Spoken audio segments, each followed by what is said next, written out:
Hello, nerds for humanity. I have one of my favorite guests, Steve Marchand, back in the nerd zone. And we have a lot to talk about. We're going to be talking about what's going on in the Republican primary, the Democratic primary. Are those really primaries? And what will be the potential outcomes in the general election? So, welcome back to the show and hello, nerds, Steve. Oh, hello, nerds, and hello, Tom. It's great to see you again. Oh my goodness, it's been too long. Been too long. So, let's start on the Republican side. What is your assessment of what's going on? I mean, you're in New Hampshire. There's seems like there's a little bit of energy around Haley, and Christie's always been kind of getting some traction there. Is this a fait accompli, or what's going on up there? It probably is a fait accompli. Uh, Mm-hmm. in and the reality is the polling hasn't really changed nationally at all since this whole thing began. And I would, look, Haley is obviously floated up in the early states, and DeSantis has struggled. I mean, he's like a leaf slowly falling from a tree. Yeah. Its trajectory is inevitable. It's just a slow, painful thing to watch. And the rest of the field has been a non-factor and is, fading away. So I fully anticipate that Trump will win the first couple of elections, and this thing could be decided on the Republican side. I mean, it could be decided before we get to South Carolina. Mm. Yeah. No, so you don't buy into the narrative that, well, this Nikki Haley surge, or she's the new alternative to Trump, or is your view like maybe, but it's still not enough? It probably more the latter, Tom. It's Yeah. it's I think she definitely has been the most successful non-Trump candidate in the primary. She has done the most to help herself. The part of the problem she's got is that if DeSantis and Ramaswamy were to drop out tomorrow, Mm-hmm. it's not as if all of their support would go to Haley. Yeah. There's a lot of Yeah. evidence that the two of them would see their support split between Haley and Trump. So it's not even like she's going to gain ground if everybody else cleans out and we get to a head to head. She'll do well with that, but she's not going to gain significant ground. And so it's probably like a 65-35 race if they split, if it was just a Yeah. head to head. And, Yeah. that can't last long. The money will run out and the Yeah. delegate count will accumulate. And it doesn't seem like all of this information about the fake electoral ballots and all of these indictments is swaying Republican primary voters at all. Maybe the opposite. I The- don't know. Yeah, I mean, there's a small percentage of Republican primary voters who pretty clearly are impacted by it, not because they think less of him, but because they are afraid of the electability argument going away. So there's a small number let's call it 10% of Republican primary voters. The Mm-hmm. problem for the rest of the field is that this emboldens Trump's large base, who have a narrative that's been in their head Mm-hmm. by and large for 8 years of a persecution narrative. Yes. Yeah. And they see all of this as evidence of persecution. They see it as evidence of the deep state. And so it just Mm-hmm. doubles down for 40+% of the Republican base that is hardcore Trump. So it makes a little difference, but not a lot. I think in the general election, that couple of points that he could atrophy from it, that could be a very significant couple of points. But in the primary, I don't think it's enough diminution of support. Okay. So in that case, it sounds like your view is most likely Trump will be the Republican presidential nominee. Barring, I guess the only scenario is a health issue that affects him. Like there's no legal or scandal that there's no nothing in that category that would change the Republican primary, I suspect. Yeah, I mean, it's interesting. We're at a point now where on both sides of the aisle, I think the only thing that could prevent a pure rematch of last time would be a health related issue. And the reality is that President Biden is 81, um, and Donald Trump, it's not as if he's a whippersnapper. He's what, 76, 77, Yeah, and 77. pretty clearly in less good health than Biden. So to me, being 4 years younger but being appreciably less in shape is about the same to me at best. A health issue should not be, eliminated. But, I mean, look, I got to meet Dean Phillips last Friday at a Democratic party dinner. Briefly talked with them. Obviously, there are folks from the Yang campaign who are engaged there, and Yeah. so I've talked to them about Phillips and catching up, and I love them. The great friends from the campaign. But my message basically was, regardless of what you think of Congressman Phillips, is almost sort of secondary. Um, if anybody was going to challenge President Biden in a Democratic primary, it probably needed to happen much earlier this year. And that would be, it's hard. It's really hard to beat a sitting president. Pat Buchanan tried it in 1992. Jimmy Carter was challenged by Ted Kennedy. I mean, we have a Hmm. handful of these examples, and they generally are unsuccessful, even when you have somebody of the weight of a Ted Kennedy. I mean, it's really Yeah. hard. Okay. So I remember a very persuasive guest was on this show nearly 4 years ago by the name of Steve Marchand. And I was I telling knew you him were going that there. like, brother, I am so not excited about Joe Biden. I'll do it. I'll do it, but of course, like, I definitely don't want Trump again. But he's just not inspiring. I don't think he's, the I didn't think he was that sharp in general. And you said, Tom, think of Biden as a transitional president that will just kind of like take the drama out of the system and then pass the baton to the next generation. And I was like, okay, I think, we're in the middle of a pandemic. We don't want any more Trump. If this is the guy that's going to get us, you know, a non-Trump president, like, I'll take that. And I was sure it was going to be a one-term thing because I was like, well, he's obviously not going to run for a second term. He's going to be like in his 80s. What is what is your take now? Because I mean, I think you still gave good advice, of course, like we should support the alternative to Trump, but my God, like why did he go from transitional to like, yeah, give me 4 more years? Uh, I think that there's two basic reasons.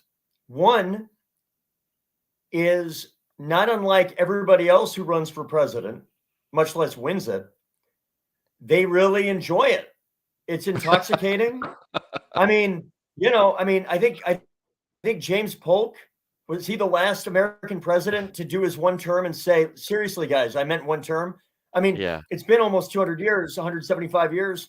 So part of it is, unless he had a significant health issue, which I don't believe, he does not, and there's no evidence of that at all, then he's like, look, I'm doing a good job. I enjoyed the job. Um, I'm going to be the Democrat. Like, of course, I'll do this again. So I think there's part of it that's human nature. Hmm. And then it's the same reason why Bill Belichick of the Patriots, my beloved Patriots, who've in full tank mode, more or less. A lot of folks up here are like, why is Bill Belichick at 71 years old still want to coach? And he used to say when he was in his 50s, I'm not going to be one of those guys like Marv Levy of the Buffalo Bills who's going to keep coaching until I'm 70 years old.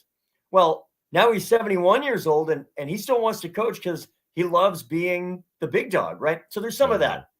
And I think the second part is, Biden said the quiet part out loud this week at a Boston fundraiser that got some news. He said if Trump wasn't running, and I'm going to paraphrase, but probably the nuance matters. He basically said, if Trump wasn't running, there's a pretty good chance I wouldn't be running again. Mm.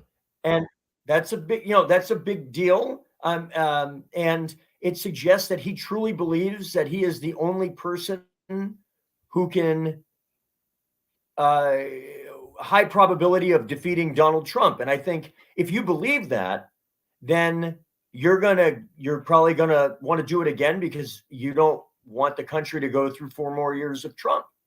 So I think some of it is he genuinely believes he is the best way to stop Trump. And he, in that case, he must be aware that there have been um, scores of polls now showing that he would not be a clear winner over Trump in the general. What do you think he's thinking there? That, oh, it's too early. I don't trust the polls. Like, people will come around to me. Is that the idea?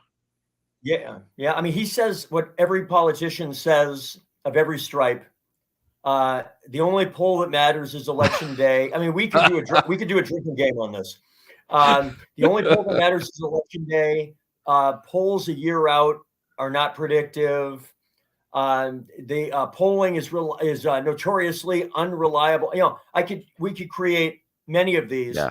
Yeah. But I mean, look, I'm concerned about the polling as somebody who will desperately does not want Donald Trump to get elected again. So the reality is, the thing that Joe Biden did better than Hillary Clinton, that took a narrow loss in 2016 and turned it into a pretty narrow victory in 2020, was that he won suburban voters who are disproportionately higher income and higher educational attainment. He won those by a larger margin than Hillary did in 16. And he won it by enough of a larger margin to overcome the fact that he actually won non-white voters by a smaller margin in 2020 than Clinton did in 2016. So this narrative that I think some people believe must be true, that the reason why Biden won was because Scranton Joe, kind of the blue collar, he did not do appreciably better with that group because Democrats are struggling mightily with that group, and he's no different. So, and the polling suggests that younger voters and non-white voters are struggling to get excited for the reelection, and the Democratic coalition really requires an energized base of younger voters and particularly non-white voters to avoid the kind of loss that Clinton suffered in 2016. So the suburban voters are the ones that are sticking around even in this really kind of scary polling. So it's not the suburban, it is younger voters and non-white voters. And I hope Democrats take that very seriously. It wouldn't just cost them the presidential election. It could be the difference in a number of important Senate, congressional, and even gubernatorial elections. Yeah, I mean, I think for me in 2020, I felt like, okay, maybe Biden is the only one that can beat Trump because he, is like fairly appealing to a broad group of Democratic voters. But I think in 2024, I feel like he's one of the few people that Trump can beat on the Democratic side. I think thinking about the Biden-Trump debates, I don't know, man. I don't know how he's going to do. Every time I see him speak, I feel like he's not getting stronger. He's slower. He's just not vigorous and clear and articulate. He's never been articulate, even when he was younger. So it's Right. So he's starting from a low baseline and degrading in front of us. And I just worry so much that a second Trump term would be even more unhinged than the first one, because he said he's not going to have any of these institutionalists or experts in his cabinet anymore, and And then he talks about like when he's president again, when he runs against his future opponents, like as if there will ever be another election if he were in a second term, is strange. Um, so like I'm very concerned about Biden, and but I look at the polls within the Democratic Party, and he has 60+ % support from Democratic primary voters. Like, what are they thinking? Why are they so enthusiastic about this guy? Uh, well, look, I think the two major parties are at a place where we're wearing uniforms now. We wear the blue uniform and we wear the red uniform. Mm-hmm.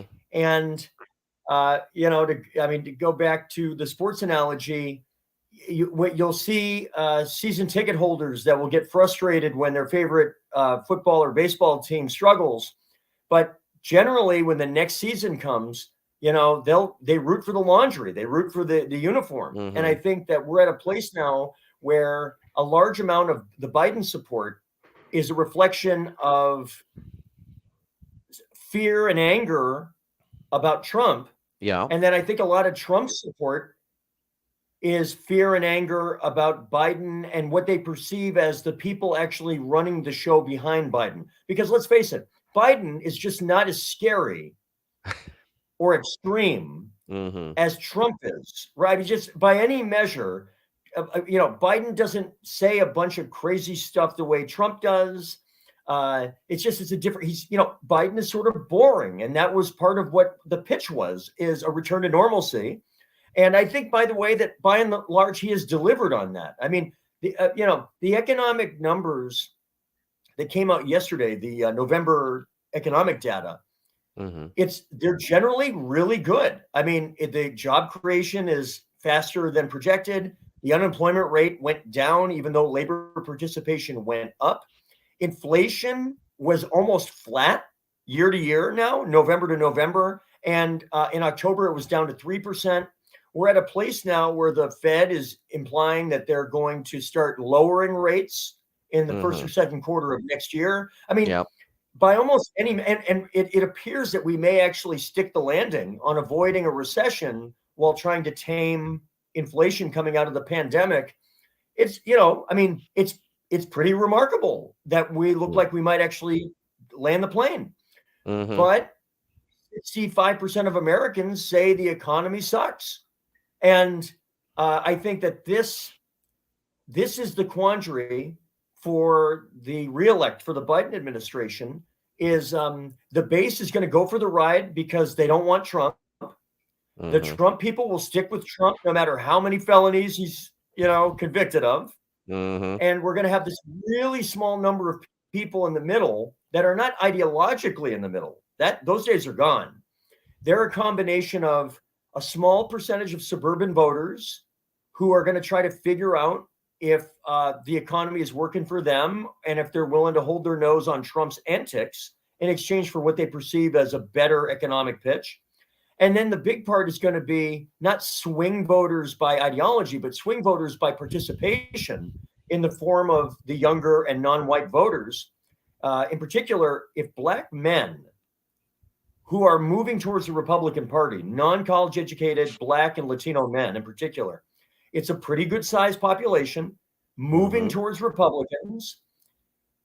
Democrats have built a coalition that relies on 90+% of Black voters to vote for the Democrat and 65% of Latino voters to vote for, and 60+% of Asian American voters to vote for Democrats. So if Democrats get, only 75% of the Black vote, that's enough to blow up the coalition.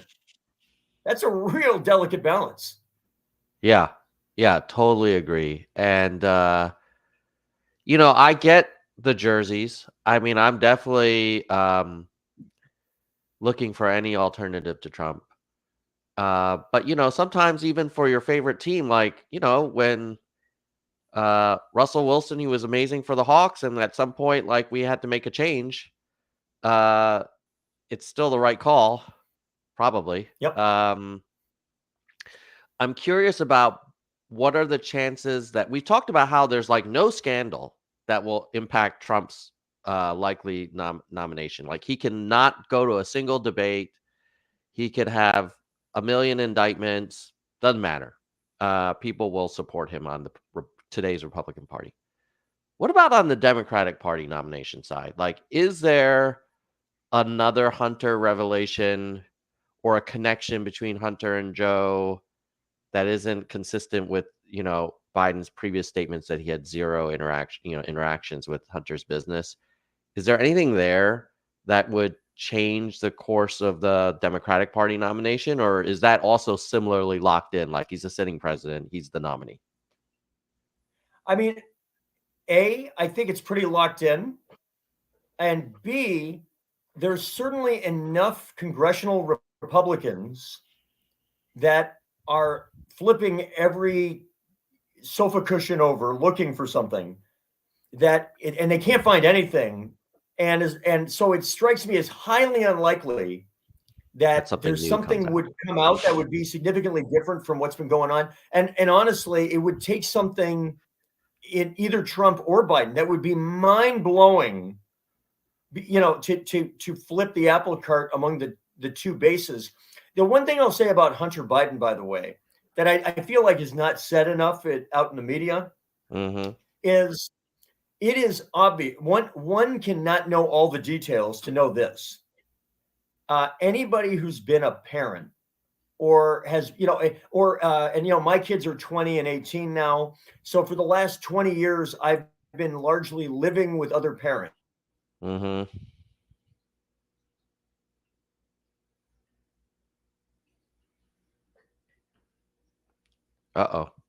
all, there we go. And we've all grown up together.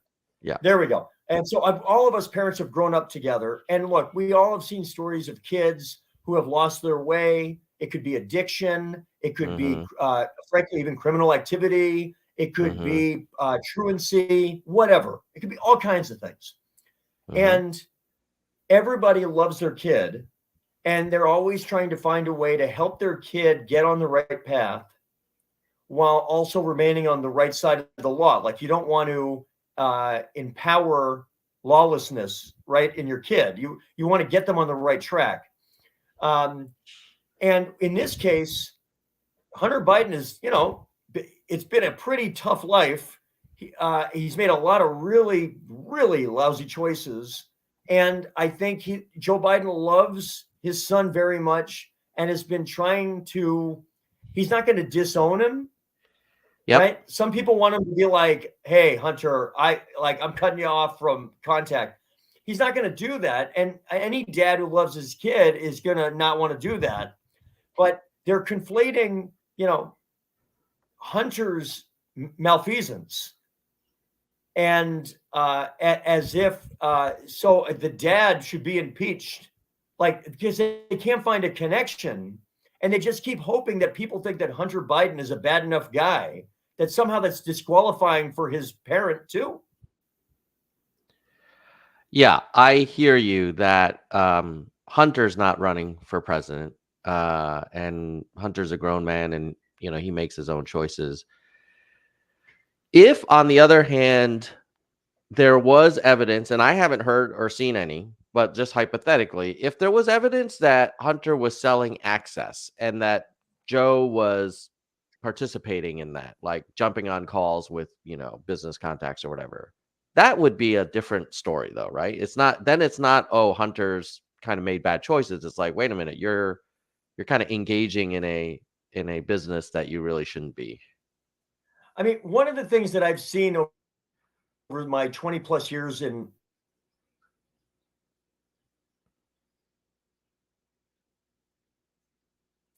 on both sides of the aisle, honestly, and honestly in the private sector, who basically implicitly traffic on the famous last name, it's everywhere around us. And as somebody who does not have my parents are not powerful, famous people. They're retired French Canadian immigrants who, neither with a high school degree, who work their butt off into the middle class and are rather anonymous people in the big picture.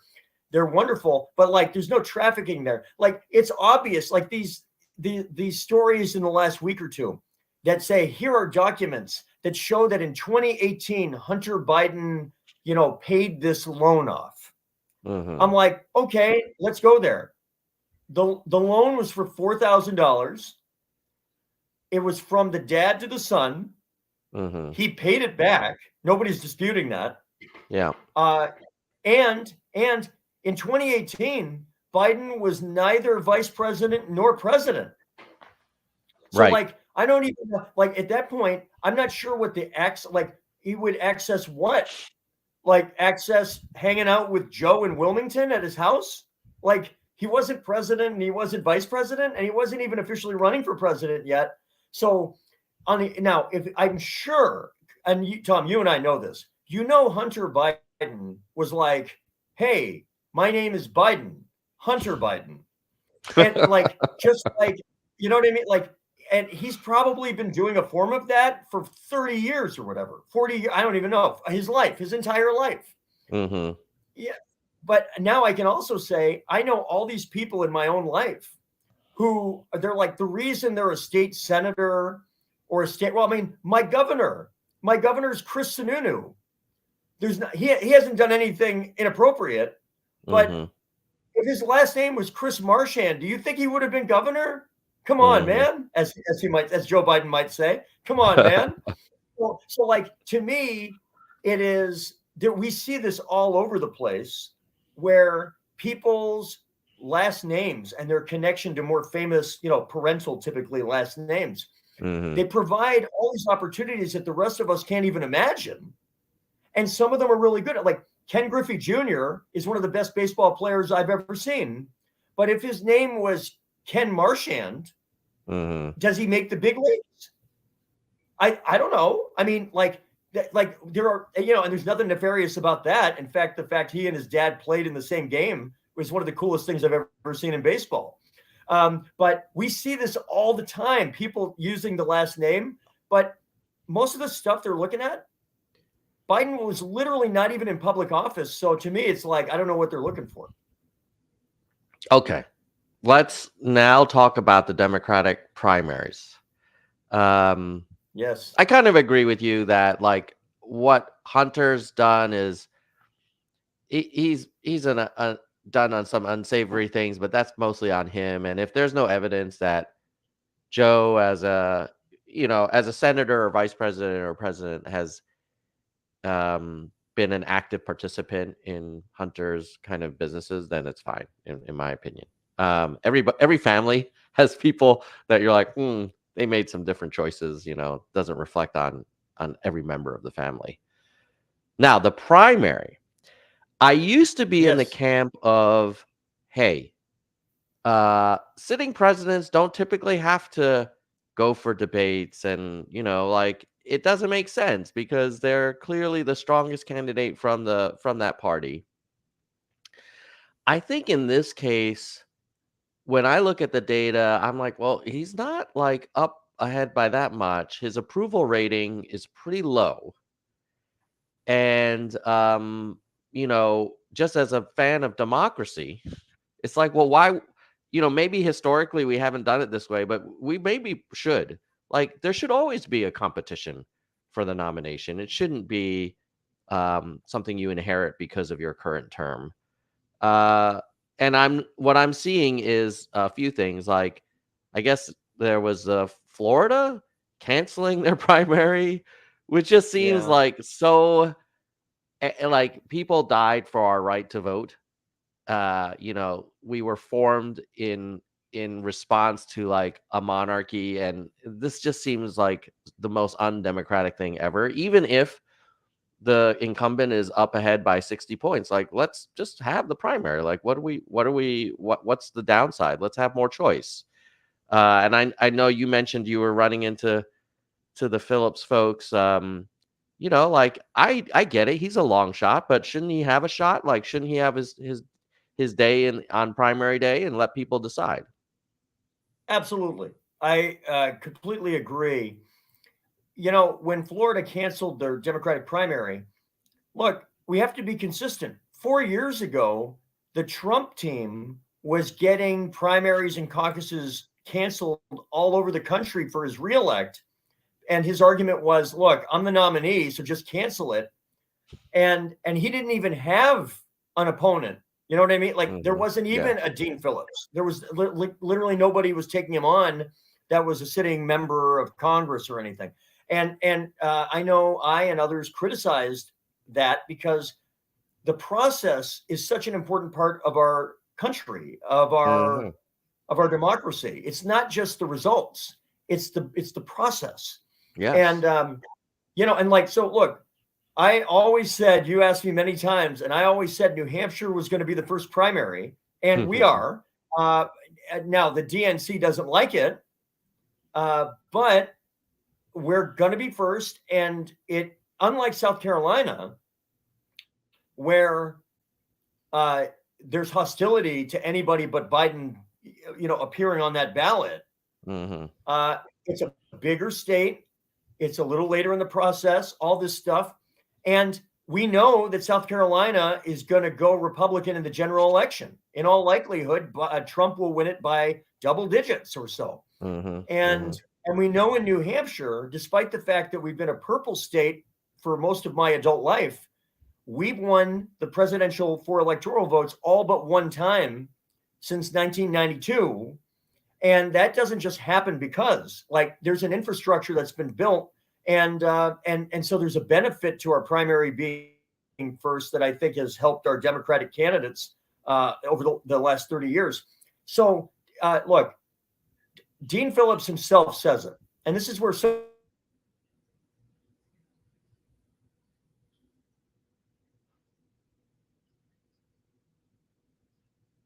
of all, I believe Dean Phillips when he says that he reached out to a lot of more prominent Democrats, asking if they would run. Gavin Newsom, Gretchen Whitmer. He mentioned a few other, so I do believe Phillips gets that he is not the ideal candidate to run, and the way he's doing it is certainly not ideal. But he also, I do believe, felt strongly that somebody should challenge Biden in the primary, so that if there are real issues, those can get discussed and adjudicated before it's too late. Yes. And so although I don't support his candidacy, I think that there is value in it. And it's nothing personal against him. I think that he got in really, really late. He knows that. And his profile is not really that one of somebody who could beat or even really compete with a sitting president. I mean, like I said earlier, if Ted Kennedy couldn't really get it on versus Jimmy Carter, I mean, it's so hard. So, it's sort of academic, but at least in New Hampshire, there's a process here. And if enough voters in New Hampshire have enough concern about Joe Biden or are frustrated enough that he's not on the ballot, well, then, maybe Dean Phillips will get enough of the vote that it will communicate that Joe Biden needs to take that seriously. What do you think would happen if Phillips got, I don't know, let's say 20% of the New Hampshire primary vote? Would that be enough for the party to be like, oh, there's a crack in the Biden support, or would people just say like, well, Biden wasn't on the ballot, whatever? Probably the latter. I mean, he's literally not on the ballot. So, I mean, yeah. And we should say, Marianne Williamson, as well as there are many candidates who run in New Hampshire that are not famous. Yeah. So, I mean, even when Obama was running unopposed in 2012, I believe he only got 88% of the vote. Okay. So it doesn't, like, I would expect, given the write-in nature of it, I would be surprised if Biden got more than 80%. Okay. What's the number that Biden needs to get where it raises enough eyebrows that his nomination is no longer like locked in? Like what needs to happen for it to shake things up? Like how low does he have to go?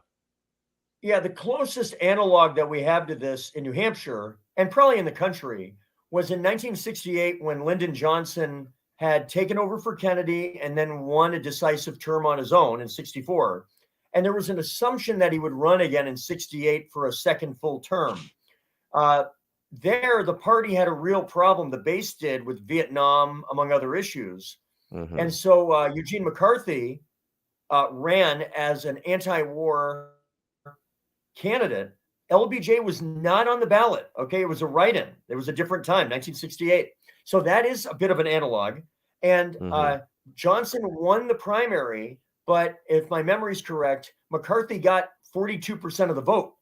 So Mm-hmm. that, in that example, that was enough that it got the party going, okay. And then LBJ soon after said, I'm not going to run again.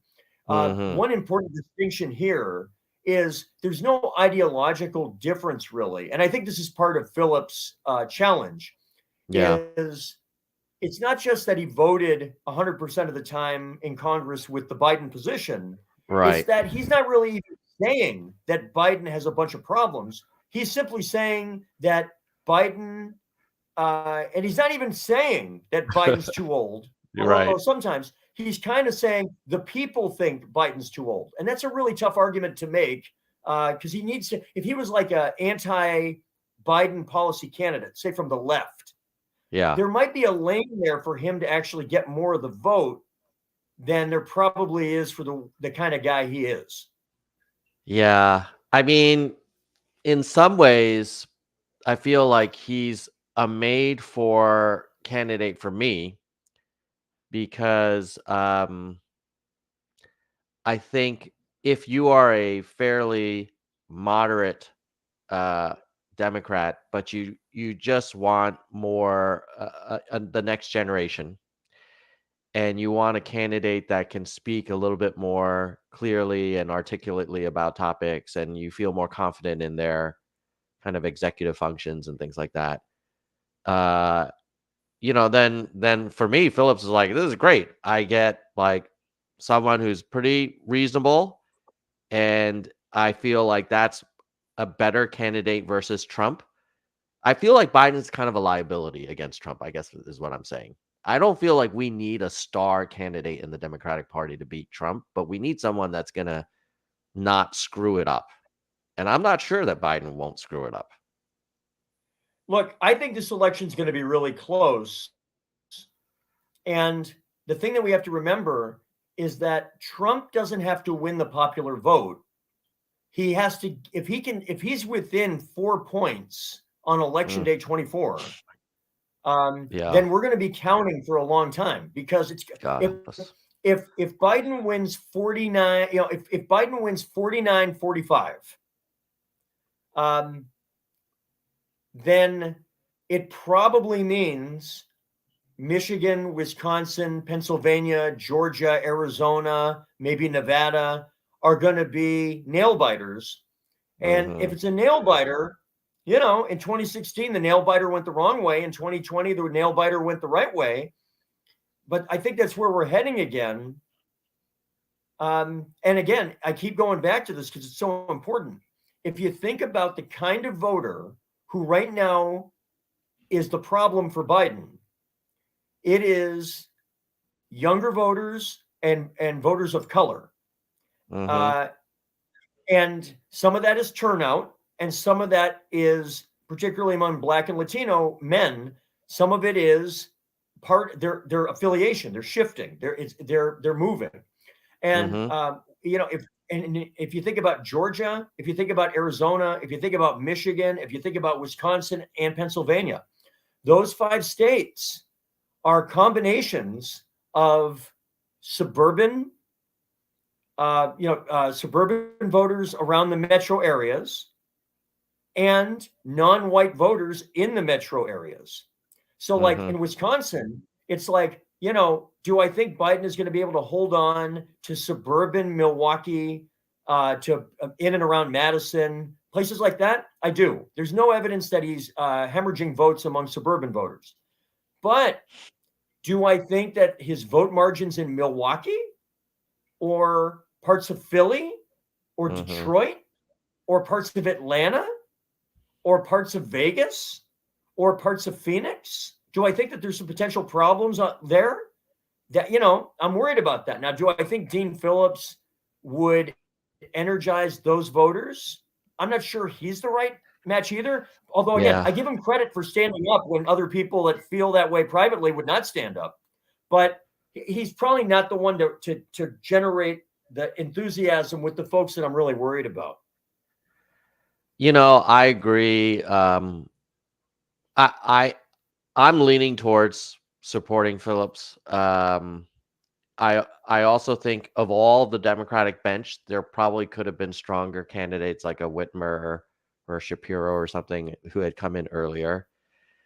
And I do feel like if Biden gets the nomination and he loses because he of a self-inflicted wound, I do think that the Newsoms and the Whitmers and the Shapiros will bear some responsibility because I think they made a political calculation to wait till 28 and not stick their necks out. And then we got 4 more years of Trump. And that to me is deplorable for those politicians to see the fact that we are potentially nominating a really weak candidate. I just find that This very is risky. disturbing. It's funny. The Democratic Party right now, there's a lot of ways you could slice the party up. But one way Mhm. you could slice the party up are the activists who think that Biden is the only person who could beat Trump, and the activists who think Biden is the only person who would lose to Trump. And Yes. they can't, and they don't know which, right? And it's there's enough of both that it gets Yeah. pretty contentious in a Democratic event. Yeah. Um, so now I will say one thing the Republicans have done in this cycle that was not automatic. Let's be honest. I can't stand Ron DeSantis, to be very clear. I cannot stand the guy. However, Uh-huh. that said, I think it's pretty obvious that Ron DeSantis has not helped his political future by running this pretty Right. poor campaign Yeah. that is just pissing away money and losing votes and not expanding his base of potential support, probably pissing off the Trump people while not gaining any of the kind of Romney-esque, suburban voters that are kind of sitting there for Republicans if they get the right candidate. So I do think that these candidates who have run, many of whom are dropping out now, most of them are probably not doing themselves a lot of favor.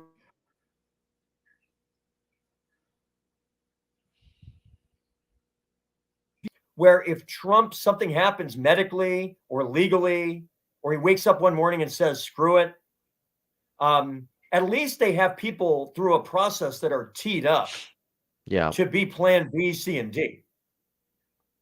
Yeah. And on the Democratic side, there is no plan B lined up, really. I mean, you're right, and the deeper we get into the cycle, I mean, in 5.5 weeks, it's the Iowa. Well, in the Republican side, it's the Iowa caucus. In 6.5 weeks, we have the New Hampshire primary. I mean, and then this stuff starts moving fast. By the time we get to early Mhm. March, Yeah. just a huge chunk of the delegates will be decided. So, Yeah. I do think the deeper we get into it, I think the break glass in case of emergency, as the deeper you go in, the more that it would have to be Vice President Harris, simply because she is the sitting vice president. I mean, there would be no electoral process after a certain point that would not involve DNC automatic delegate members sitting in a room and kind of going back to as if it's the 1920s or something. Okay, so I misspoke earlier in this interview where I said the only candidate on the Democratic side that can't beat Trump is Biden. I would like to add a second name to that list, and that would be Kamala Harris. I feel like she was not a strong candidate in the primaries, and I have not been impressed with her since she's been VP. And I think she would actually activate even more of the Republican base to get even more enthusiastic about voting against the Democrats. So that's another pro-Trump ticket if it's Harris someone else. I mean, what's your take? Do you think I'm being too hard on her as a candidate? Do you think she has a good shot of beating Trump? I mean, some of it I think is her fault, and some of it's not. The part that is, and there have been plenty of stories about this from the left, from the right, from the media, whatever. I think that the team around her has struggled to create a consistent, effective narrative uh, about what her core competencies are in government.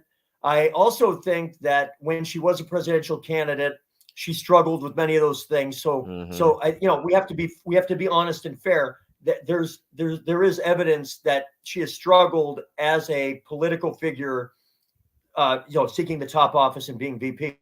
The part that's not on her is, look, I use Al Gore as the example. Bill Clinton was at 63% approval.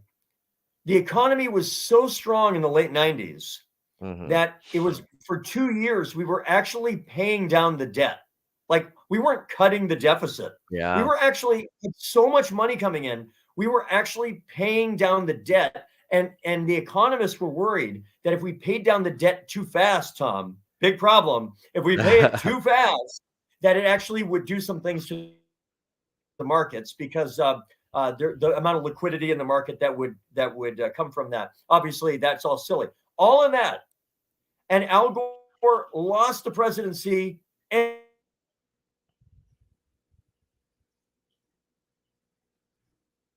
whale Pence, Mike Pence, being vice president is generally not a really flattering place to be hanging out. I mean, for Yep. Ronald Reagan in 1980, the best thing that ever happened was not being Gerald Ford's running mate, right? So that when Yeah. Ford lost the election, Yeah. I mean, it took Bob Dole, who was Ford's running mate in 76, it took Bob Dole 20 years to get over that. uh, and running a couple extra times, and he couldn't get over it. I mean, George H.W. Bush is one of the few vice presidents in history to become president as a third term right out of it. So it's really hard for anybody. But I also think that if we're being fair, there's enough evidence of Vice President Harris as a presidential candidate struggling that, we got to call that out too. So, but again, it's now we're into mid-December. It's kind of late in the game for any of that stuff. And so I kind of feel like we're on the roller coaster. And like when you got a little kid and there's a ride and you're like, you want to go on this ride? And the kid's like, yeah. And then they get in the seat and they're like, oh no. But then they're like, okay, 3, 2, and they put the Yeah. bar down. Yeah. Like we're pretty much at the place where the bar is on your lap. You've got to keep your arms inside the car at all times, Yeah. and please enjoy your ride. That's kind of I, where we're at politically. I feel like the bar is coming down, but it hasn't clicked yet. Like there's that moment where he can say, like, oh, actually, Dad, I don't want to go on this. And I'll be like, great, let's get out of here. To take your analogy, Tom, to take your analogy one step more, let's say that that's true. Okay. And like imagine you got your 10-year-old kid and they're like, Yeah. all right, the bar is coming down, and everybody's been waiting in line for 45 minutes to get on the ride, and they're Yep. finally on the ride, and they're like, we're finally doing this. And then right before the bar is going to lock in, you hear a Yep. little voice going, actually, I want off. And then Right. everybody else on the ride is like, Looks at you. oh. I think there's a little bit of that going on too. Like if you do say, hey, can we lift the bar up for 1 second? The most of the car right now is like, oh. Yes. Yes. Unless you say, because I see that there's a bolt that is coming off the rails 10 yards in front, and we're all going to die. And I might be saving your life. But yeah, we'll see. I know that we promised to wrap this up at noon. I just have one last question, Steve. Of course. There is another Democratic Party leader who has been very influential, Joe Manchin. What is he gonna do? And will that do you think he'll have any impact on the general election? My gut is that he's going to end up sitting out any presidential activity, Mhm. including endorsing, I suspect. And however, look, Cornell West, Jill Stein, Mhm. independent candidate RFK Jr., Mhm. the no labels ticket. Mhm.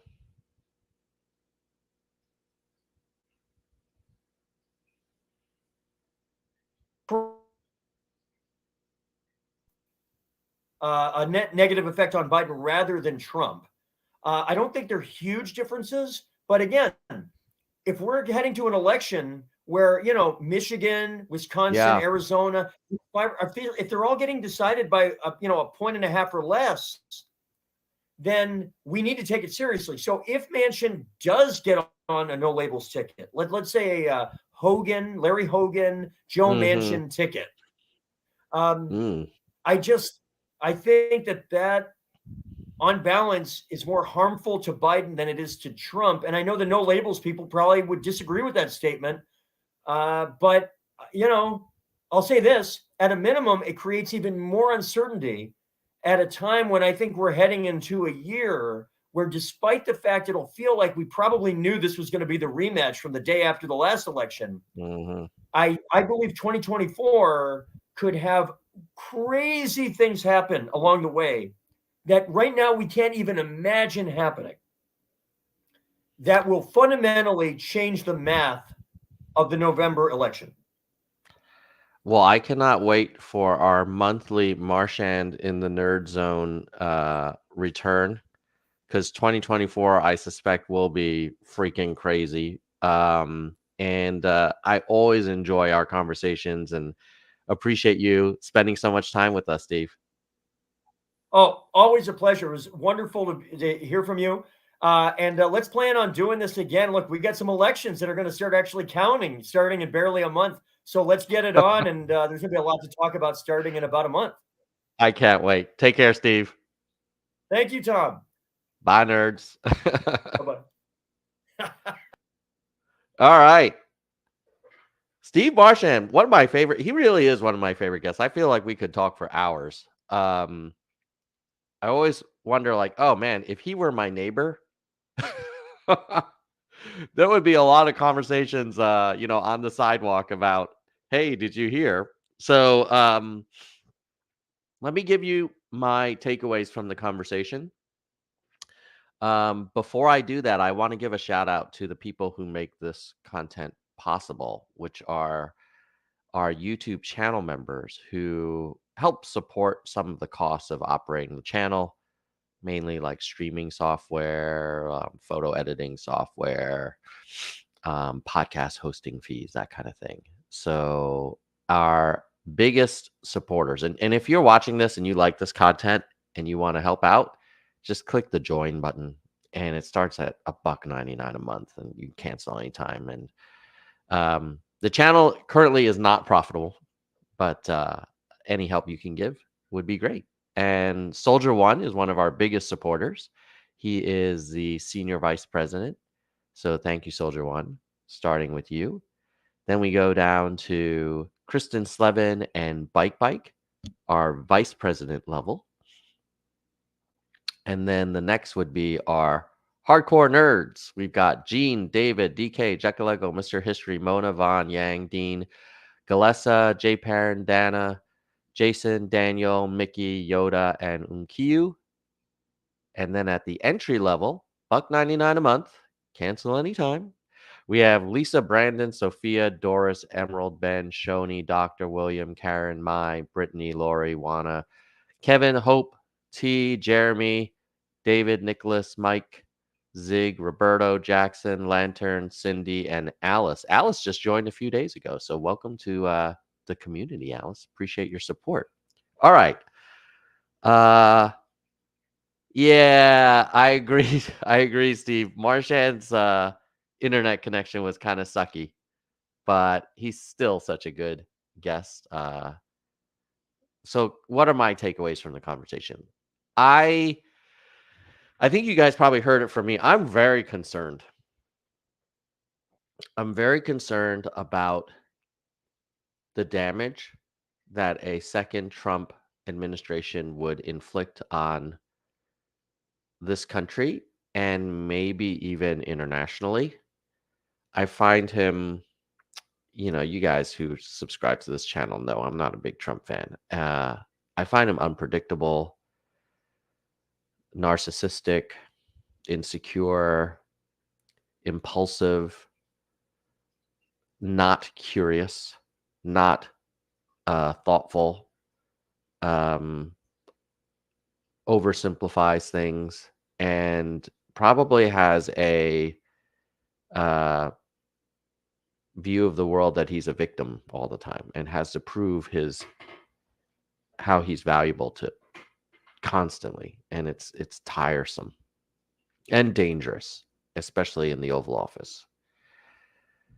So for me, my question for you is, should 2024 be a focus on keeping Trump out of the Oval Office? And if it is, which I would say it should be, because if you want to minimize maximum regret is that Trump tears up the Constitution, gets us into damn near civil war. I mean, we saw what he did leading up to Jan 6. Like, we know that this man is capable of watching the the nation's capital get assaulted during a peaceful transition of power in the highest office of the land, and him sitting there for 3 hours watching it unfold in front of his eyes and cheering it on. And the best he could do is say, like, oh, don't hurt any of the policemen. Um, yeah, like that, and that's what he did in his first term. So, at any rate, for me, if the objective is to avoid the risk of a second Trump administration, then you've got to figure out, well, what's your best way to put up a compelling candidacy and alternative? And I feel like the Biden-Harris ticket was never strong. I think that it won because of frustration with Trump during a pandemic, which allowed, and during kind of like a lockdown for the most part, where you didn't expect the candidates, or you would understand if a candidate wasn't out there all the time. But this year is different, and Biden will have to campaign, and he's not a great campaigner. He has never been a great campaigner, and neither has Harris.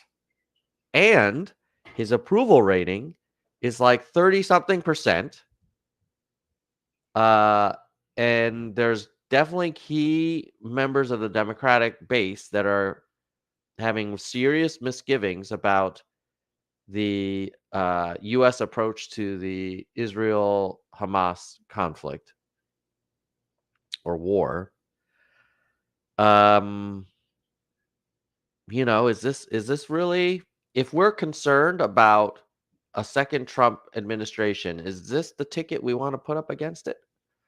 I would say no. So I'm thinking Phillips is, even if he's a long shot, if you're watching this and you're like, hey man, I agree with you, Tom. Like, I don't want another Trump term, and I am not confident that Biden Harris will beat Trump and whoever he nominates.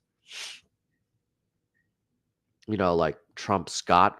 My God, a Trump Scott ticket. God help us. That would be very tough for Biden Harris. If you're hearing this and you agree, even if you think Phillips is a long shot, I kind of feel like you have to support Phillips. You have to do everything you can to kind of grab the Democratic Party by the lapels and say, we have to have an alternative to Biden for running against Trump. We don't think it should be Harris, and we want to hear this man out. We want everyone to say, okay, we absolutely want Biden again. And if that's the case, fine. But canceling primaries it's just absurd. It's just so it's despicable. So if you agree, go ahead and approval vote Dean Phillips and write a review of him on Of the People. Go ahead and try, go from Of the People on the top right corner. You can click a link to his campaign site and donate to him. Um, we've got to have a real competitive primary. I realize it's late. But if you look back a year from now and we're in the middle of a unhinged Trump presidency, you're going to want to say you did everything you could to field the best candidate against him, and you didn't just sit back and watch Biden walk on the field and knowing that he was so weak. So that's my take. If you found this conversation interesting and you don't have it in you right now to become a member, you can still like and share. That helps the channel, helps us grow. And comment below. What do you think? Do you think I'm too hard on Biden? And what do you think of Dean Phillips? Check him out on ofthepeople.us and approval vote him if you agree. But if you don't like him, like, let me know, because policy wise, he's kind of similar to Biden. He's kind of like a young version of Biden that is also a former CEO, so brings some business experience as well. Comes from Minnesota, seems like a very reasonable guy, problem solver caucus. I'm going to try and get Dean Phillips on the show. We're working with the team to see if we can get that scheduled. And so hopefully we can spend some time with Phillips and hear his side of the story as well. All right, folks. Oh, I forgot the going away music. I always forget that. There it is. So what are the 3 takeaways for you? Number 1, please consider participating in the Democratic primary process and supporting whoever you think should get the nomination. And if you are genuinely pro Biden, then great. I don't want to change your mind. But if you're like a lot of Democrats are like, man, I wish we had some other options. We do. Dean Phillips is one of them. Marianne Williamson is another. Cenk Uygur is another. Like, make your voice heard. Donate to them. Volunteer for them. Participate in your primary. Because if Biden's the nominee, like, we all participated in that process. Second takeaway is help support the channel, become a member. And third is like, share, and subscribe. All right, nerds, have a great weekend. Peace.